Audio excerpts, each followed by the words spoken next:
because they're carrying a body, one of the fallen protesters today, I understand. Let's just listen to what they're saying.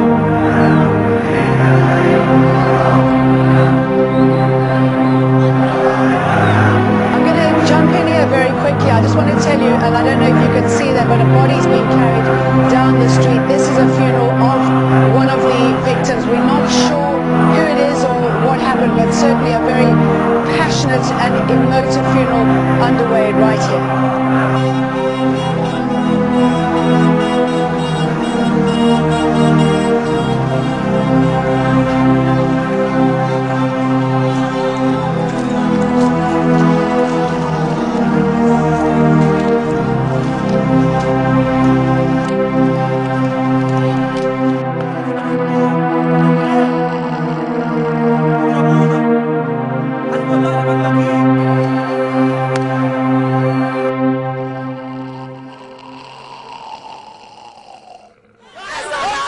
The anger of grieving Egyptians clamouring for an opportunity to tell the world they want a new president. These extraordinary scenes were filmed outside a morgue in Salam City on the outskirts of Cairo. Inside lay 15 dead bodies. A morgue official told us they all arrived after Friday's protests and their wounds indicate death from live ammunition. Their families say it was fired by Egyptian police.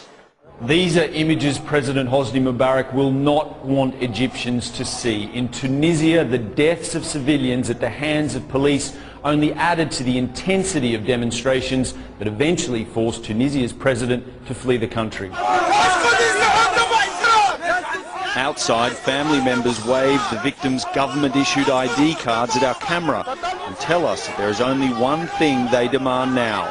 Their president must go as well. I'm tired of you. We don't want you. Enough. We hate you. All Egyptians hate you. These families say that in Friday's demonstrations, where media was not present, police bypassed tear gas and rubber bullets, going straight to live rounds. Increasingly high death toll at just a handful of Egypt's morgues that Al Jazeera could independently verify suggests a brutal crackdown. These images are from Alexandria in Egypt's north. An Al Jazeera correspondent counted 23 bodies here and another 15 in Suez. The Egyptian government claims those who were shot dead were all looting buildings, but another hospital source told Reuters that 2 children, aged 7 and 4, were also killed. Police have now all but evaporated from Cairo's streets, leaving the military or even civilians to play the role of traffic police, and a president very much under siege from his people. Dan Nolan, Al Jazeera, Cairo. In the last few hours, there has been an increase in tension, particularly targeting journalists and targeting foreign people in this country. Where I'm broadcasting to you from, the doors have all been closed, the signage has all been taken off. We've been told to remain indoors unless it's essential for us to go outside. And as a result, I was unable to go out and meet our guest, Mr. Ibrahim Kamil. Thank you very much for coming into the studio. You have said that the mainstream media is missing the mainstream point of view. What is this point of view? Let me say, including yours, if I may just comment on what you have just said. Of course, Cairo is passing through a period of curfew, starting 5 o'clock in the afternoon, and therefore movement in the street is supposedly forbidden 100%. I have come yet from my home to this studio, and this is in violation of the curfew. However, let me say the following. The situation in Egypt is not pleasant. We have demonstrations in Tahrir Square. But I would like just to communicate a message to the whole world that the minority demonstrating in Tahrir Square do not represent all Egypt or all the Egyptians. So what is that? So what is that mainstream point of view? The mainstream point of view, they are for a change, but they are for orderly change.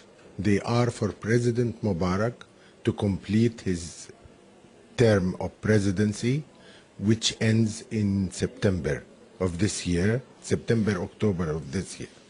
All I can say is that President Mubarak has been forthcoming in accepting certain changes or the proposal for certain changes in the Egyptian constitution. He has already appointed a vice president, which is very well known for his integrity and for his capabilities as well. Do you think, just to move ahead, do you think that there are other factors at play here? Do you think there is political interference from abroad? Absolutely.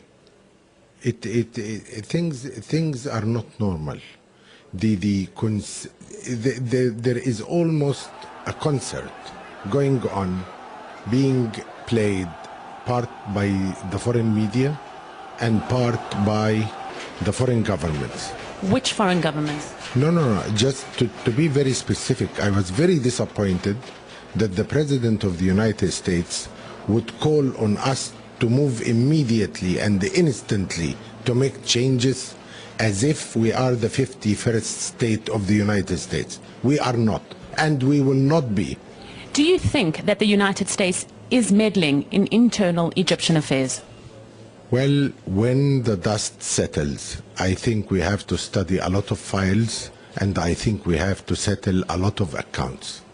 Do you think that other regimes in the area that are supported by the United States are watching what's happening here carefully, and they are afraid that the United States might send them a double message in the same way that it seems to be sending Egyptians a double message? One minute it supports Mubarak, the next minute it seemingly doesn't. Well, I tell you what other governments and what other countries are thinking, I cannot judge, but I can judge only about Egypt, that Egypt is safe, that Egypt, represented by the majority of Egyptians, are going to be able to deal effectively with the difficult situation that we have at the moment. I think yesterday, to be specific, I was leading a demonstration attended by hundreds of thousands of Egyptians. It was peaceful. It was giving a simple message. Yes for orderly change. Yes for the changes that have been proposed by our president.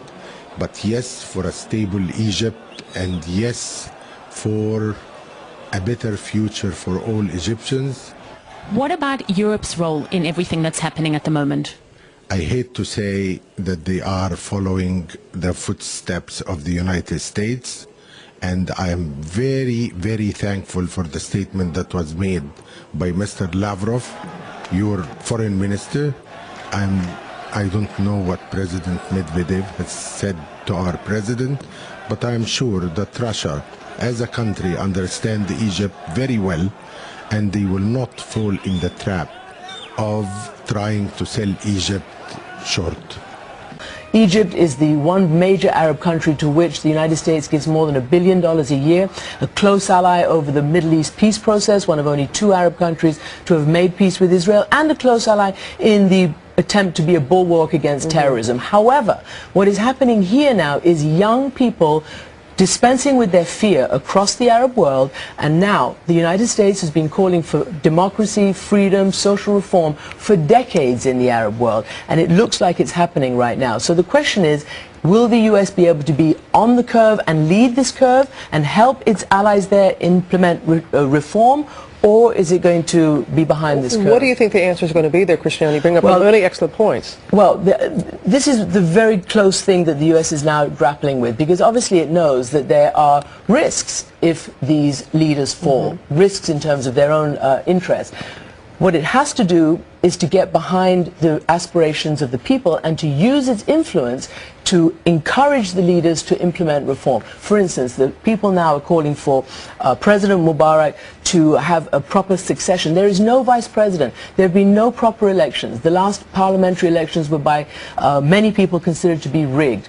There is a leader who's gone in right now, Mohammed al-Baradei. Everybody here in the United States knows him as head of the IAEA, and was actually quite a thorn in the U.S. side during the war in Iraq. He's a Nobel Peace Prize winner, and he's out there trying to lead these people. But this is a popular group of young people who are fed up with poverty, fed up with the corruption, fed up with authoritarianism, and like in Tunisia, it started because of unemployment and the poverty.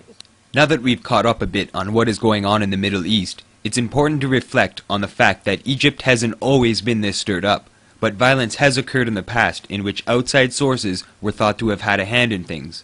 False flag terror attacks are a common occurrence and an old classical tactic the United States uses, backed by the United Nations.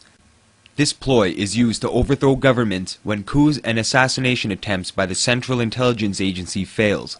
If we go back through recent history, one will notice that there has not been a Third World War, after the League of Nations became the United Nations and the plan for one world governance came into effect on a larger scale. In turn, we've had countless perpetual brushfire wars, all backed by the United States or the United Nations.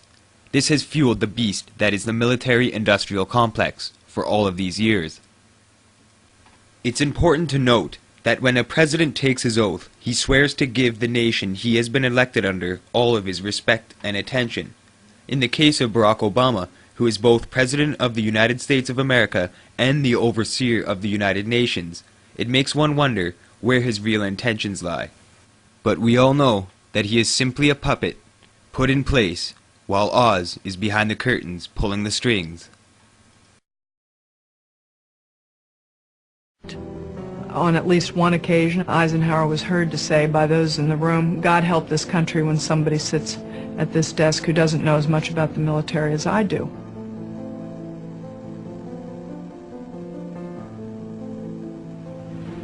My fellow Americans, this evening I come to you with a message of leave-taking and farewell, and to share a few final thoughts with you, my countrymen. We have been compelled to create a permanent armaments industry of vast proportions. 3.5 million men and women are directly engaged in the defense establishment. The total influence, economic, political, even spiritual, is felt in every city, every state house, every office of the federal government.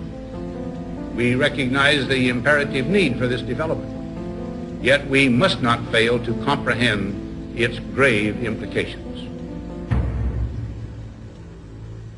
In the councils of government, we must guard against the acquisition of unwarranted influence, whether sought or unsought, by the military-industrial complex. The potential for the disastrous rise of misplaced power exists and will persist.